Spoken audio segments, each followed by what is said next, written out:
Well, it's been a few weeks since Gina Carano announced her lawsuit against Disney, and we wanted to give social media and all the pundits plenty of time to get their opinions out there because we think there are some broader implications that could impact you and American workers, really in any industry. Let's get into it.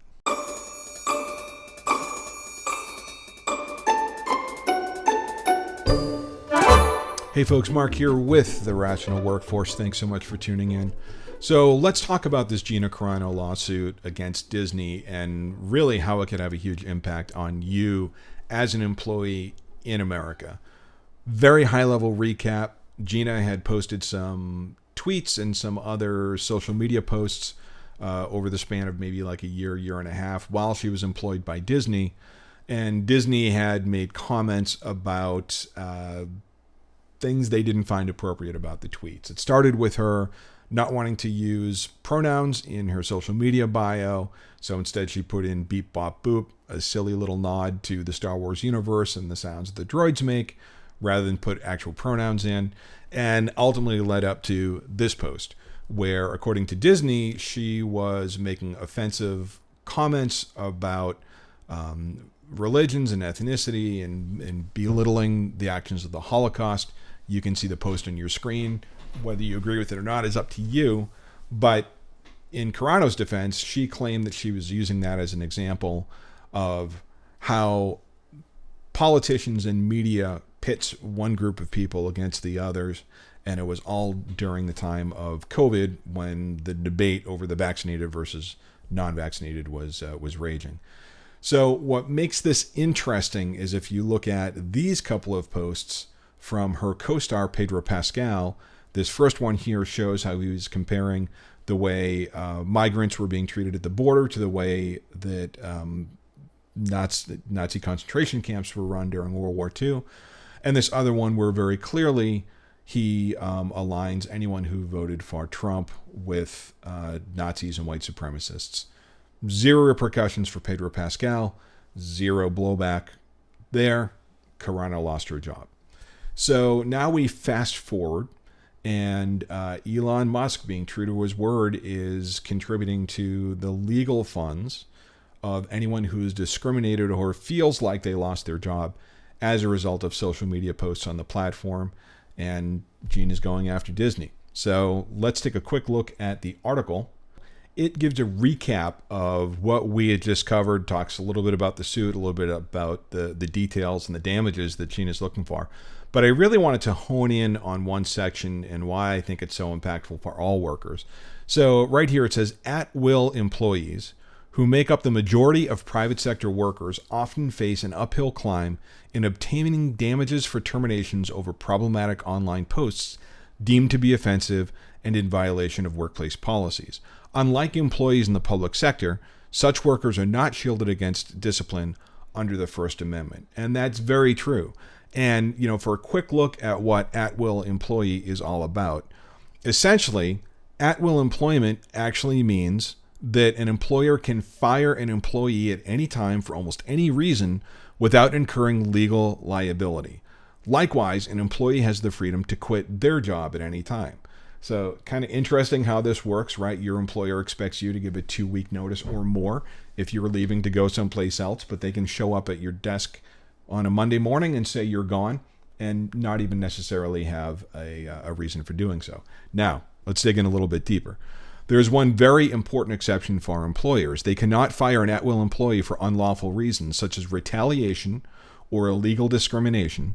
For example, federal law prohibits employers from firing an employee based on the employee's age, color, country of origin, disability, sex including gender, race, or religion.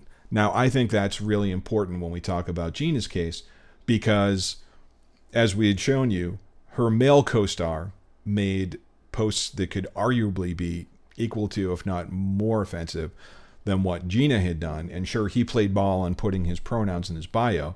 But I think there is a interesting case of kind of two tiers here, where the male co-star was treated one way because his views happened to be more closely aligned with the political views of his employer versus Gina, a female, treated differently because she leans right in her political beliefs. It's going to be interesting to trace through and see how this goes for a couple of reasons. One, discovery, right? The discovery process that any legal proceeding goes through, where both sides need to produce kind of evidentiary data that can be used in developing the case or defending the case and actually being heard in the court. I don't think Gina is going to settle out of court, which means there's going to be some degree of eyes on these documents by the public. So I think that's one thing that's really important. Second thing is precedent, right? So if this case goes in Gina's favor, I think it now, and again, I'm not a lawyer, this is not legal advice by any means, it's one person's opinion who's been in the workforce for nearly 30 years.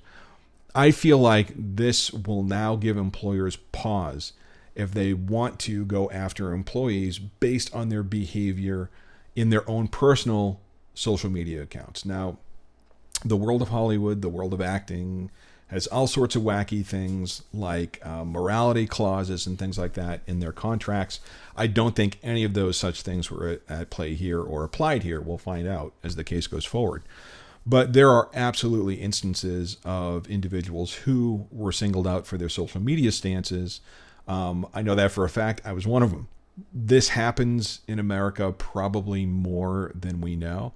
And I think this case has an opportunity to set some precedent. So when and if it happens to you, it's something that can be taken into consideration if you want to take action against your employer. Now, all of that being said, let's talk about the process of getting laid off or getting let go, and especially if it's being done in an at-will kind of way, right? And again, the definition of at-will is they don't necessarily have to have a reason for terminating you. There are things where it's called having cause, and having cause is, just you're not being a good human being. You're defrauding the company. You are, stealing from them. You are doing inappropriate things using company resources. Like, there's a million and one reasons why someone that's acting like that should get terminated, and that will always hold up. But it's some of these interesting little at-will pieces that I think there are ways that you can kind of defend yourself against it. So here's Marx, here's the rational workforces, a couple of handy points on how to handle terminations if you feel like you may be targeted because of your beliefs. So, first of all, and most importantly, recognize who HR works for. I do a lot of work within the human resources and human resources technology sector. Absolutely incredible people in those roles. And the majority of folks that I encounter in that space absolutely want to work to create the workplace, to create the office as something positive for their employees, and are starting to kind of get the message, especially after COVID, on how there's more to employees than just work. So this is not an indictment of the profession at all. However, HR personnel are employed by the company. They're not your priests, so don't go to confession. They're not your therapists, so don't open up and bare your soul. They're there to protect the company. They're there to make sure that they stay in compliance. And yes, they are there to help make the workplace a better place, but never forget who they work for, right? It's the company and not you. So just be aware of those things when you go in and you have your meetings with HR. Secondly, document everything. As I mentioned in my particular instance, I had several instances where I was able to document things that created, in what my opinion was kind of a hostile work environment. I also had documentation that showed when I was being praised by coworkers, praised by other executives, metrics and results that showed how I was meeting or exceeding what was expected of me. And when I was ultimately terminated from that role, I met with counsel. I produced my notes and I showed them. And the response was, you probably have a really, really good case, but you're not going to get enough money to retire. And do you want to be that guy? This is going to be one of those things that haunt me. I feel like I probably should have spoken up. I probably should have taken some form of action, but I needed the severance money. That's one of the ways they get you. to bridge myself over to either find another gig or, in my case, started my own business. So, that's one of the hooks they get you. They'll give you this severance package and you have to sign off on it. Part of that severance package is typically a non-disparagement clause, which means you won't say anything bad or you won't divulge any details about your termination for X number of months or years.